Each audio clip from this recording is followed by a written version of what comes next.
कई सालों पहले एक राज्य में एक राजा हुआ करता था जिसका नाम था विद्याधर।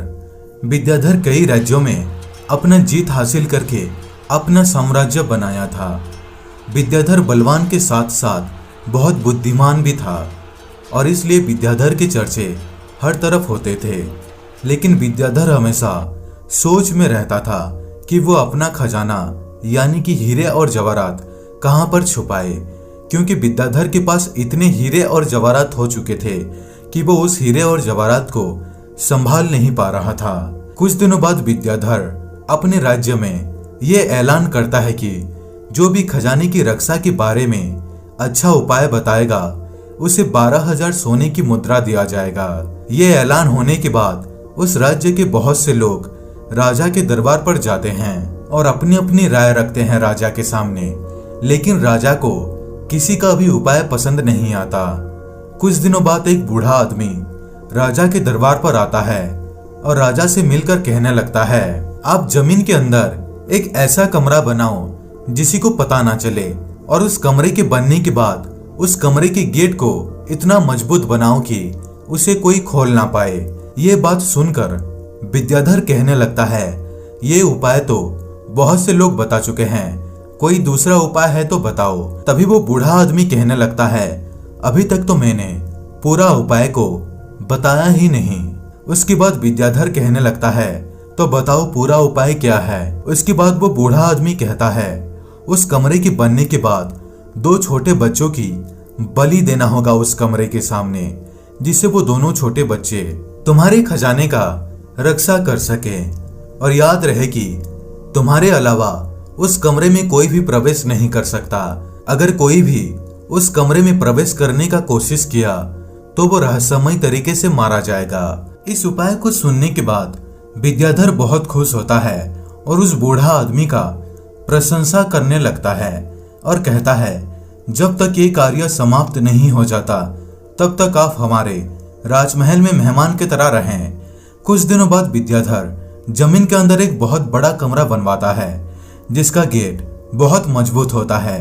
उसके बाद विद्याधर अपने 2 गुप्त सेनाओं को 2 छोटे बच्चे लाने के लिए कहता है राज्य से।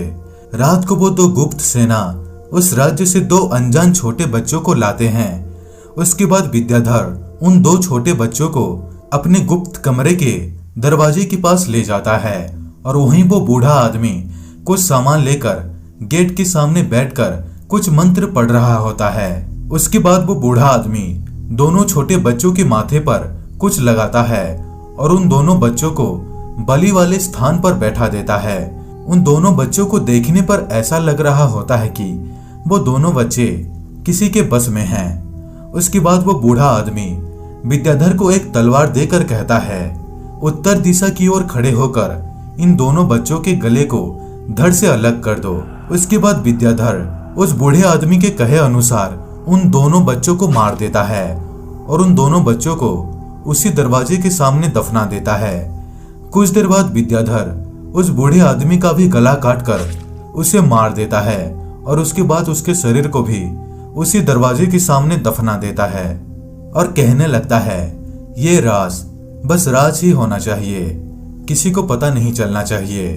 कुछ दिनों बाद विद्याधर को अपने ही आदमी मार देते हैं, यानी कि विद्याधर को जिसके ऊपर ज्यादा भरोसा होता है वही विद्याधर को मार देता है।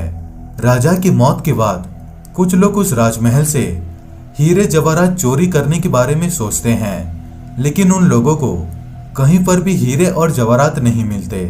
राजा की मौत के 3 दिन बाद उस राजमहल में विद्याधर यानी कि राजा का आत्मा भटकने लगता है। 400 साल बाद एक लाइब्रेरी में इस कहानी को आदित्य नाम का एक लड़का पढ़ रहा होता है। इस कहानी को पढ़ने के बाद आदित्य शापित राजमहल के बारे में पता लगाने लगता है। दरअसल आदित्य के पास एक बहुत पुराना किताब होता है जिस पर उस राजमहल के बारे में लिखा हुआ होता है, और आदित्य इस राजमहल के बारे में और बातें जानने के लिए लाइब्रेरी गया होता है। और आदित्य के पास जो किताब होता है वो किताब और कोई नहीं बल्कि उस राजमहल का सेनापति उस किताब को लिखा होता है, जो कि आदित्य का पूर्वज होता है।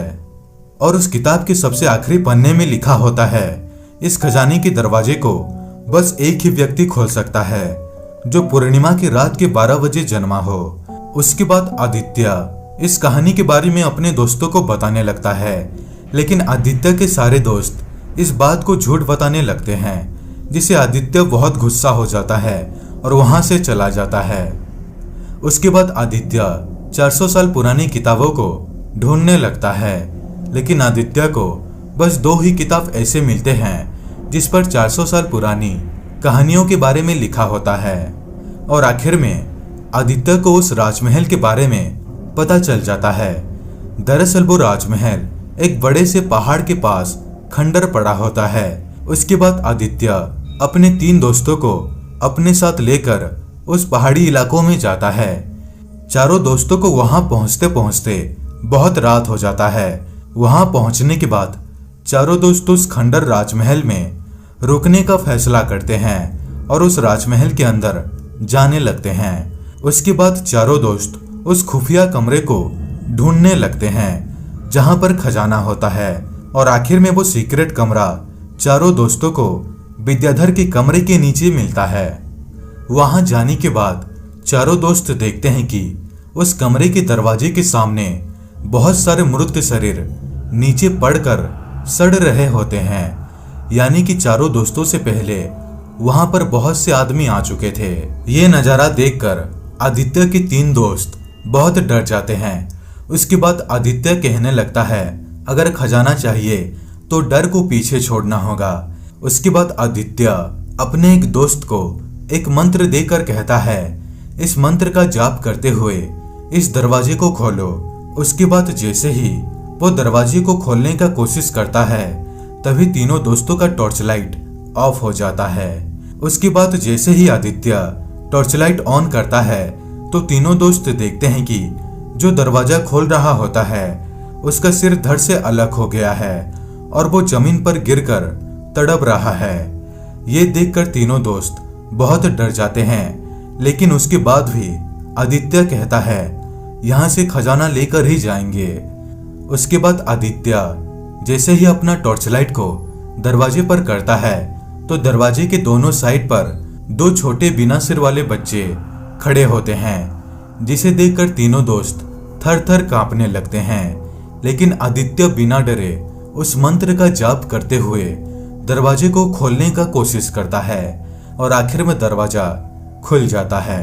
दरअसल आदित्य एक ऐसा लड़का होता है जो पूर्णिमा की रात को जन्मा होता है, और राजा विद्याधर भी पूर्णिमा की रात को जन्मा होता है, और इसलिए आदित्य उस दरवाजे को खोल पाता है। दोस्तों, ये वीडियो कैसा लगा नीचे कमेंट करके जरूर बताना। दोस्तों, अगर वीडियो अच्छा लगा हो तो वीडियो को लाइक करें, शेयर करें और इस चैनल को सब्सक्राइब करना बिल्कुल भी ना भूलें। तो दोस्तों, मिलते हैं अगले वीडियो में, तब तक के लिए धन्यवाद।